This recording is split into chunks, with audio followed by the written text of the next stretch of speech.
गरज आहे। पण याचबरोबर आपण बघतो की कुठेतरी व्यावसायिक शिक्षण घेताना जर एखादी डिग्री बाहेरून अभ्यास करून जर पदरात पडता आली तर त्यासाठी सुद्धा प्रयत्न केले पाहिजे। यासाठी सुद्धा काय केलं पाहिजे याबद्दल आपण बोलणार आहोत। पण सध्या परीक्षेत जर अपेक्षित यश मिळाले नाही तर विद्यार्थ्यांना मात्र नैराश्य येत आहे नक्की। आणि अशा परिस्थितीत काही विद्यार्थी आत्महत्येसारखी टोकाची भूमिका सुद्धा घेतात। आत्महत्या करणे योग्य पर्याय नसून परीक्षेत अपयश म्हणजे जीवनातला अपयश समजू नये असा सल्ला मानसोपचार तज्ञ डॉक्टर अविनाश जोशी यांनी दिलाय। डॉक्टर अविनाश जोशींची बातचीत केली आमचे प्रतिनिधी जितेंद्र शिंगाडे यांनी।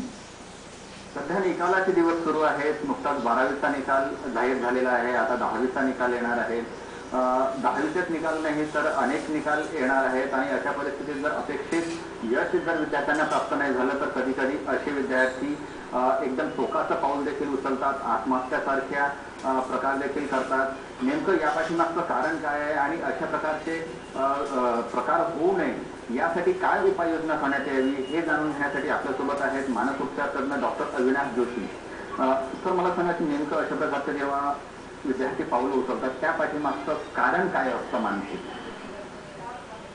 एक तर या वयामध्ये भावनांचा जेवढा विकास व्हायला पाहिजे, भावनांवर जेवढा कंट्रोल यायला पाहिजे तेवढा झालेला नसतो। म्हणून कदाचित 15 ते 25 या वयोगटात मृत्यूचं सगळ्यात मोठं तिसरं कारण हे आत्महत्या आहे। पूर्ण जगामध्ये जग संपलं अशा प्रकारच्या भावना मनामध्ये येऊन याच्यावर काहीच दुसरा उपाय नाही आणि आत्महत्या करणे हाच एकमेव उपाय आहे अशा कन्क्लुजनमध्ये ते येऊन भावनांचा त्यांच्या अतिरेक होऊन ते शेवटी अशा प्रकारचं दुर्दैवी पाऊल उचलतात। मला सांगा, अशा परिस्थितीमध्ये मुलांनी किंवा विद्यार्थ्यांनी सुरुवातीला कशा प्रकारचं पाऊल उचलायला पाहिजे? एक तर त्यांनी सगळ्यात पहिले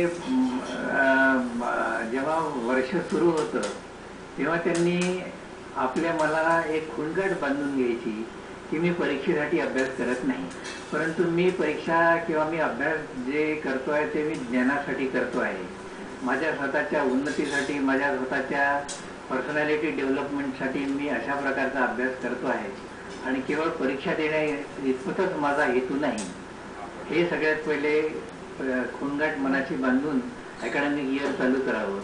जरी आपल्याकडे पुढचं शिक्षण किंवा पुढच्या कॉलेजमध्ये ॲडमिशन ही मार्कांच्या भरोशावरच असली तरी मार्कच म्हणजे सगळं काही आपलं जीवन नाही, तो आपल्या जीवनाचा एक भाग आहे असं लक्षात ठेवून जर अभ्यास केला किंवा अशा प्रकारे दृष्टिकोन ठेवून जर शिक्षण घेतलं तर यश अपयश पचवणं सोपं जाईल असं मला वाटतं। यात एक महत्त्वाचा मुद्दा असा पण आहे की पालकांचा देखील खूप मोठ्या अपेक्षा असतात, पालकांचा देखील दबाव असतो।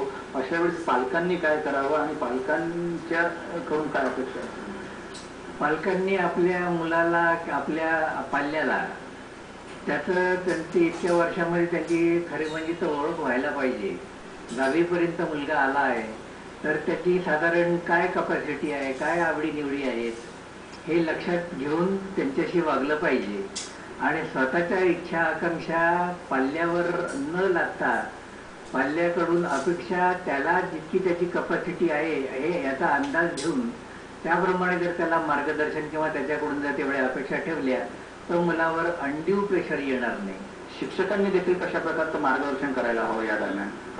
शिक्षकांनी आपल्या वर्गातल्या मुलांच्या नुसत्या मार्काच्या आधारे त्यांचं मूल्यमापन करू नये। स्वतःच्या गुणांची ओळख, आपल्यामध्ये काय गुण आहेत हे मुलांनीही जाणून घ्यायला पाहिजे आणि पालकांनी जाणून घ्यायला पाहिजे।